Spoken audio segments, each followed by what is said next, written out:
Hey, and welcome to Professor Game, the #1 gamification podcast where we explore how games, gamification, and game thinking help us boost engagement, multiply retention, and build stronger products. And I'm Rob. I'm the founder and coach at Professor Game. I'm also the head of engagement strategy in Europe for the Octalysis Group, which is the leading gamification consultancy. And I'm also a professor of gamification and game-based solutions at IE Business School, EFMD, and other top global institutions around the world. And of course, before we dive into this conversation, we're going to be talking about diving deep into gamification today.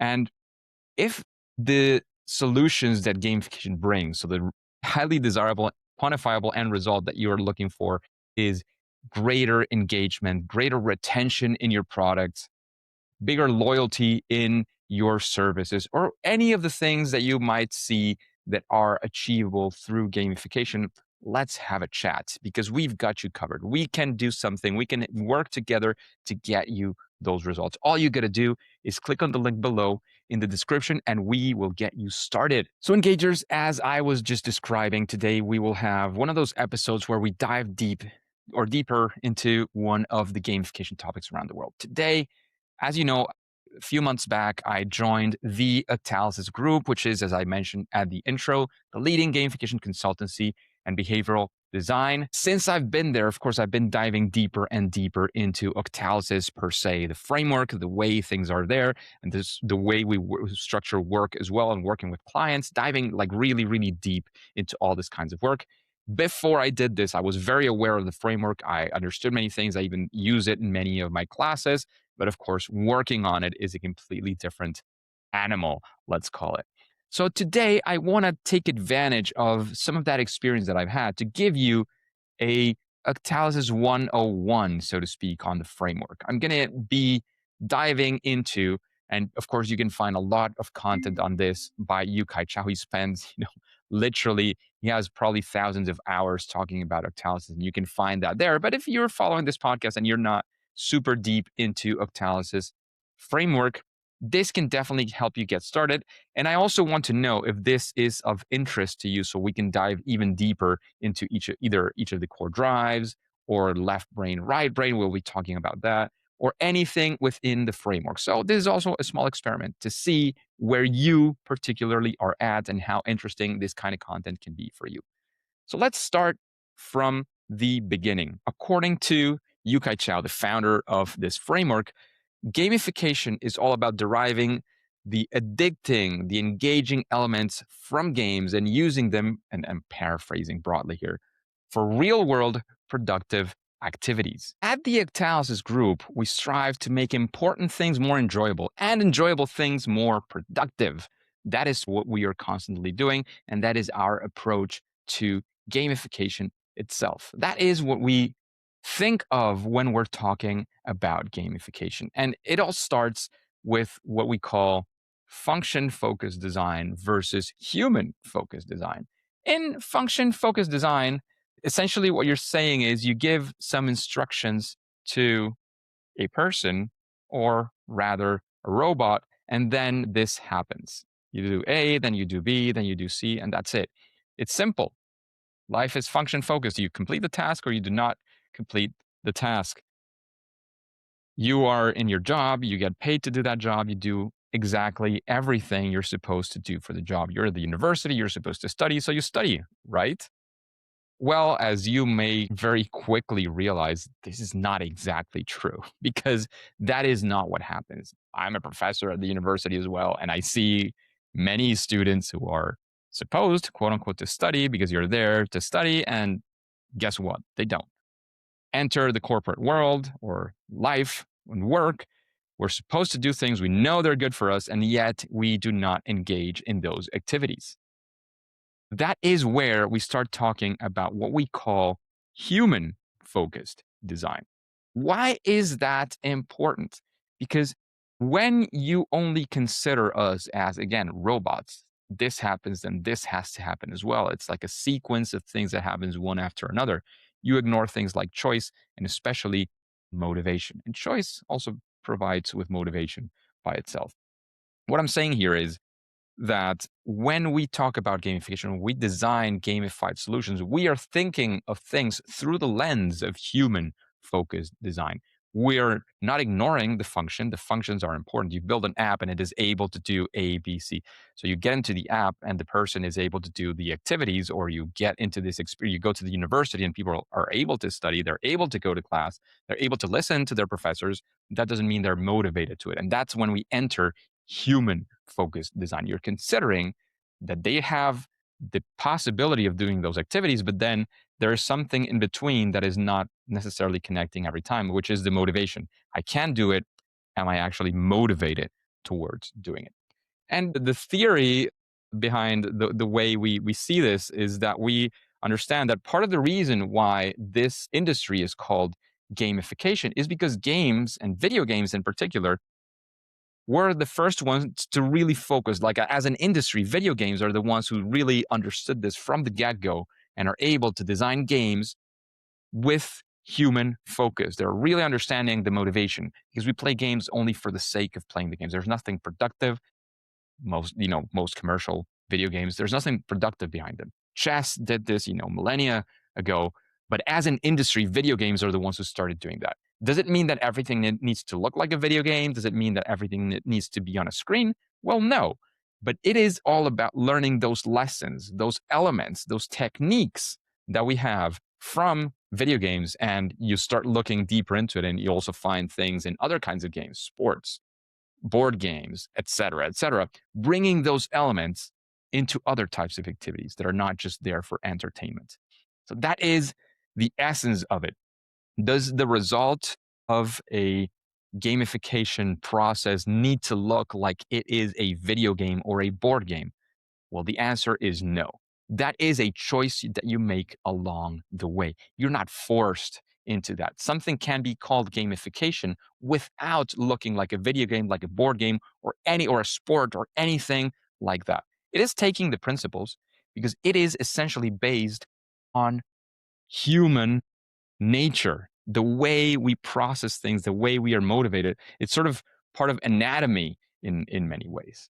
So that is what you are considering when you're thinking of gamification. You're thinking it through the lens of, is this activity I am offering to people an activity? And again, can be an app, can be click here, click there. Is it enticing people into actually performing that activity? When you think it through those lens, whatever the reward, and of course there's good and there's bad gamification, essentially, gamification that works and gamification that doesn't work.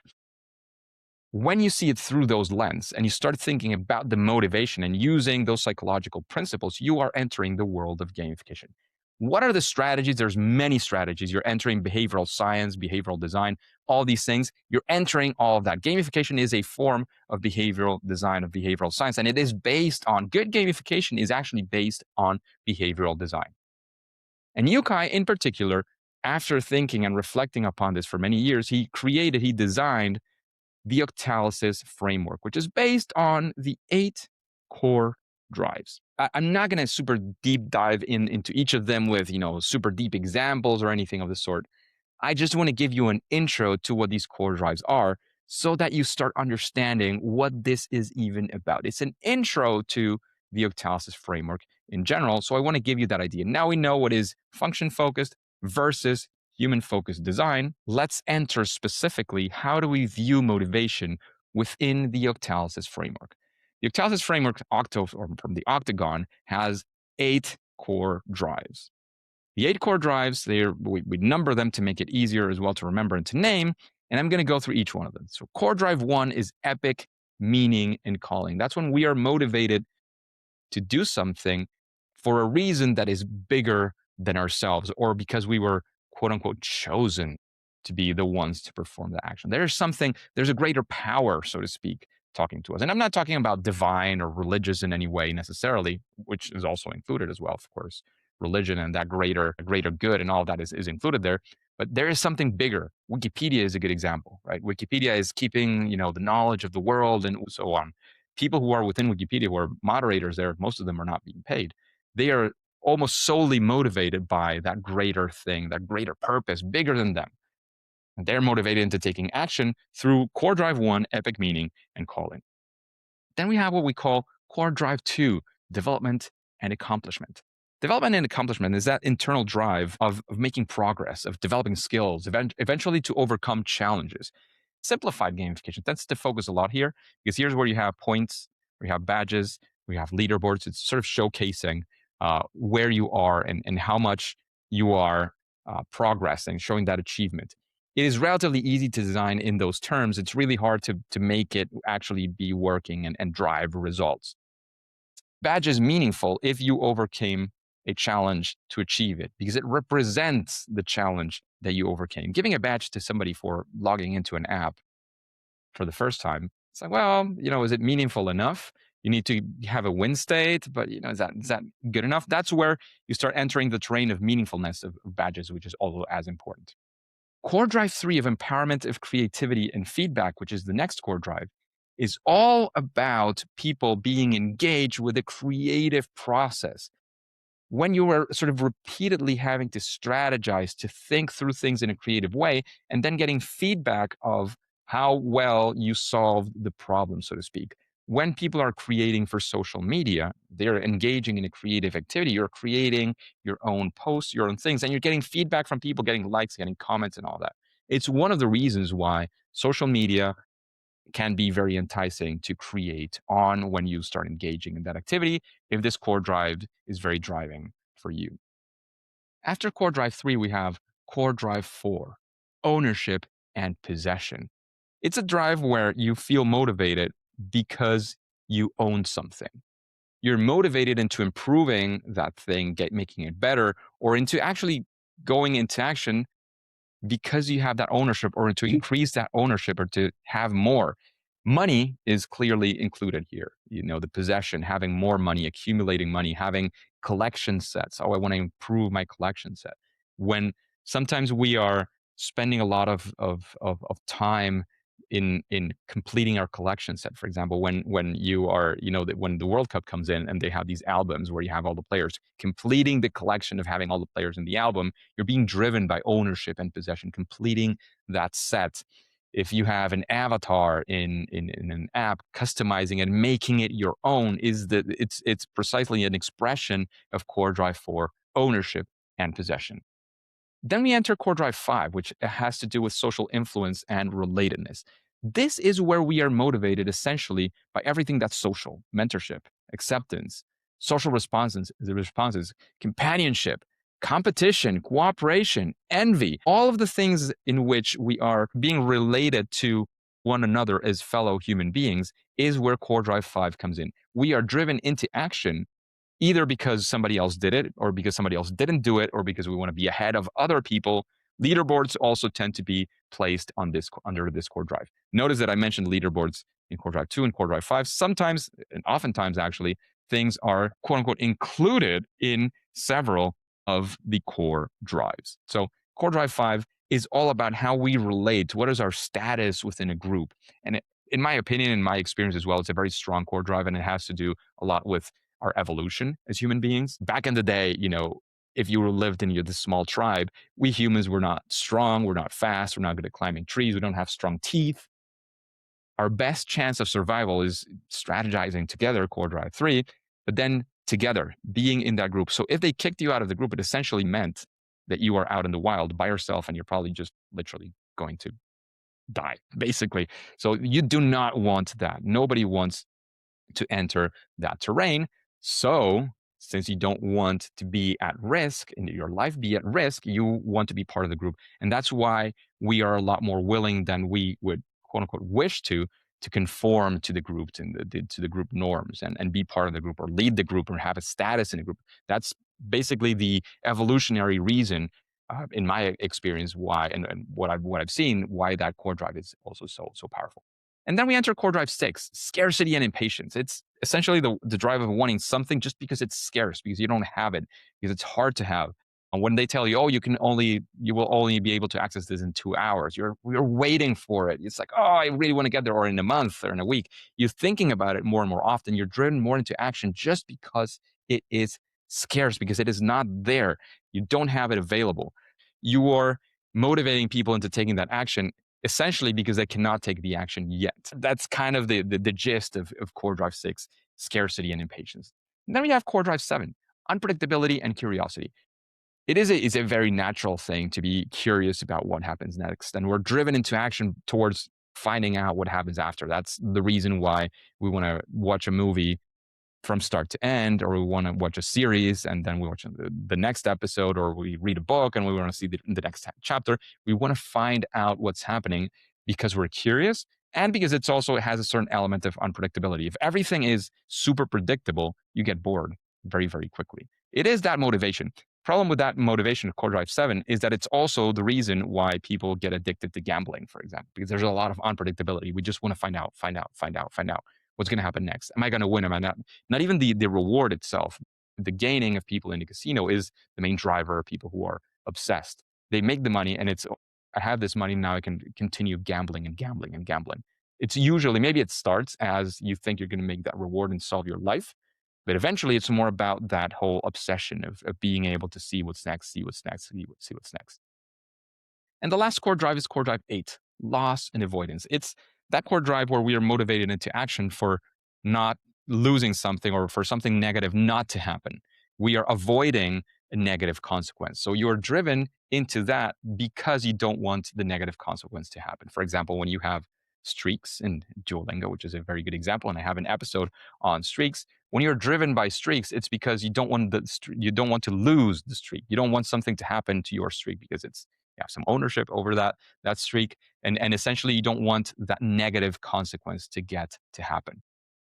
It's like everything that you've done up to this point has been useless. You've been going into Duolingo for 2,000 days, becomes useless if you miss a day, because now your streak is gone.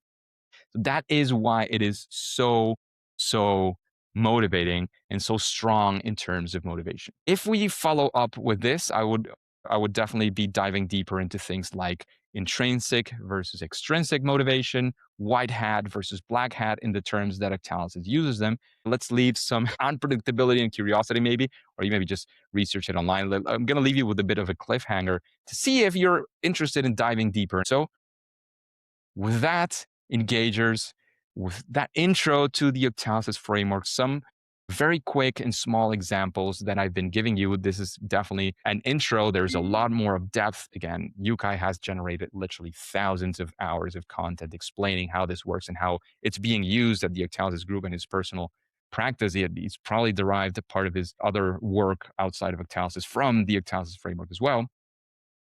But this is as far as we'll take it today. We looked at human-focused motivation versus function-focused motivation. We looked at an overview of which are the 8 core drives and how they're named and what do they mean, and maybe some quick examples on them. And I left you with a bit of a cliffhanger on left brain versus right brain, which is essentially left brain is extrinsic versus right brain, which is intrinsic, and then white hat versus black hat. If you want to know more, you can definitely find a lot online. You can look at Yukai. If you want to find out more about my perspective, how I see the Octalysis framework, what I've been applying and so on, do let me know.